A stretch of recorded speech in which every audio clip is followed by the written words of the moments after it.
Você é um inteligente. Não, não. Achei que sua cabeça fosse maior. Fala galera, hoje em vez de ser uma aula, né, vamos fazer um comentário muito interessante sobre esse filme, né, que em português chama Idiocracia. Para quem não assistiu, tá aí na internet, né, não vou falar a plataforma, mas já garanto que no YouTube não tem um filme completo, tem comentários e tal. Mas na internet aí você acha esse filme. O protagonista do filme é esse cara aí, ó, o Joy. Esse é o Joy. O que é o Joy? Ele é um cara do exército, né, com um intelecto aí mediano, e na época que esse filme retrata, ali no começo ali dos anos 2000, retrata ali um momento em que o exército estava meio fastigado, porque não tinha batalhas e tal, eles resolvem fazer um experimento, pegando pessoas como o Joey, né, que não tinha família, que não tinha compromissos com mulher, com filho, né, e resolve congelar um soldado e uma mulher, uma prostituta ali da época, para fazer esse experimento, para poder ser descongelado no futuro, onde houvesse ali a precisão de um soldado e tal. Só que, é claro, houve um problemão, né? Não vou ficar contando demais, senão vou dar spoiler do filme, mas houve um problemão e ele foi acordado acidentalmente 500 anos depois. 500 anos depois, segundo o filme, né? O contrário que se diz nos dias atuais, o futuro, a tecnologia, 500 anos depois, no filme, ele acorda um ambiente onde essas pessoas são tão imbecis, mas tão idiotas, que ele é considerado o cara mais inteligente do mundo. E olha que eu falei que ele tinha uma intelectualidade ali mediana, não era um cara inteligente. Mas para a época, ele é considerado o cara mais inteligente do mundo, né? Tanto que ele, no começo do filme, ele não consegue conversar com as pessoas, porque ele usava um palavreado normal. Só que as pessoas daquela época, segundo o filme, conversava ali com grunhidos, com gírias esquisitas, tanto conseguia não entender o que o cara falava. Olha que maluquice.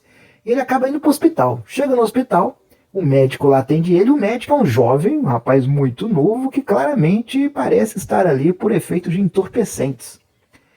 E ele não consegue nem conversar com o médico, ele tem que ficar apertando botões. O botão assim é tão ridículo, né, que a pessoa não conseguia pensar na época, segundo o filme, que ali, por exemplo, se o cara tava com dor de barriga, tinha a foto de um bonequinho ali com a mão na barriga, gritando de dor. Sei que ele não consegue entender o que o médico fala, o médico não consegue entender o que ele fala, no final ele tem que pagar a consulta. E o médico fala assim, ó, coloca sua tatuagem aqui na máquina. E ele não tem tatuagem, né? Porque o cara não é daquele futuro, ele cara é do passado. E se a gente for pensar nos dias atuais, houve aí uma tentativa de colocar um chip no pulso das pessoas, esse chip traria toda a vida financeira. Então você queria pagar alguma coisa, você colocava seu pulso ali na máquina e com o chip retiraria o dinheiro que você estava devendo ali, né? Ou seja, parece que o filme retrata aí do futuro possível, né? Outras coisas que mostra no filme, né? O Joe ele é contratado para poder resolver um problema agrícola que estava acontecendo.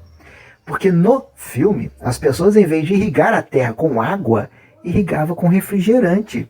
Porque o dono daquele refrigerante, daquele tônico, né, era o cara que mandava, que tinha o dinheiro, que por causa de ter, né, o dinheiro ali, mandava em tudo. Então, para eles, colocar água na plantação não podia, tinha que colocar água, só servia para privada. E quando o Joey fala que o melhor adubo ali para a plantação seria água, seria excrementos, né? O cara é preso, o cara é visto como louco. Fala, não, você é louco. Bom, essa é mais ou menos a ideia do filme. E por que eu digo que isso aqui está sendo quase que uma previsão de futuro? Hoje as pessoas estão viciadas em smartphones. Os seus smartphones é como se fosse uma extensão do seu corpo. As pessoas querem entretenimento imediato, rápido, né? E quanto mais entretenimento rápido, mais imediato, mais as pessoas vão ficando limitadas para poder ver coisas mais longas, né? Elas querem aquele estímulo rápido que a dopamina vai gerar para essas pessoas. E essas pessoas hoje em dia não têm mais paciência de assistir um documentário instrutivo, não têm paciência de assistir uma aula de 50 minutos. Depois de 5 minutos as pessoas ficam totalmente impacientes porque elas querem estímulo rápido, aqueles reels, aqueles shorts, para poder entender o que está acontecendo. Então as pessoas não conseguem mais se concentrar devido a esse estímulo rápido que a dopamina no nosso corpo dá, como se fosse, né, drogas, né, psicoativas.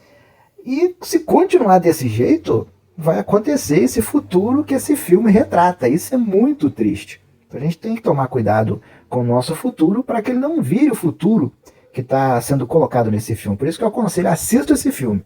É uma comédia? É idiota? É. Mas se a gente não tomar cuidado, a gente vai chegar no patamar desse filme. Os professores em sala de aula estão cada vez mais com dificuldade de reter a atenção por um tempo longo dos seus alunos para explicar a matéria. Como é que vai dar uma aula de química, de física, de matemática, da área das exatas, né, da saúde, se as pessoas não têm paciência mais para assistir uma aula longa? Você tem que ficar fazendo palhaçada, brincando, né? Fazendo como esses youtubers, falando bobagens, palavrões para poder reter a atenção dessas pessoas. Isso é muito triste. Se isso for necessário, a gente vai chegar nesse filme, não vai ser em 500 anos, não. Então aconselho a assistir esse filme com um alerta. Não deixem que isso aconteça, ok? Mas vale a pena, é engraçado também. Mas o que é trágico, é cômico, infelizmente é engraçado. Valeu, meus queridos. Até mais.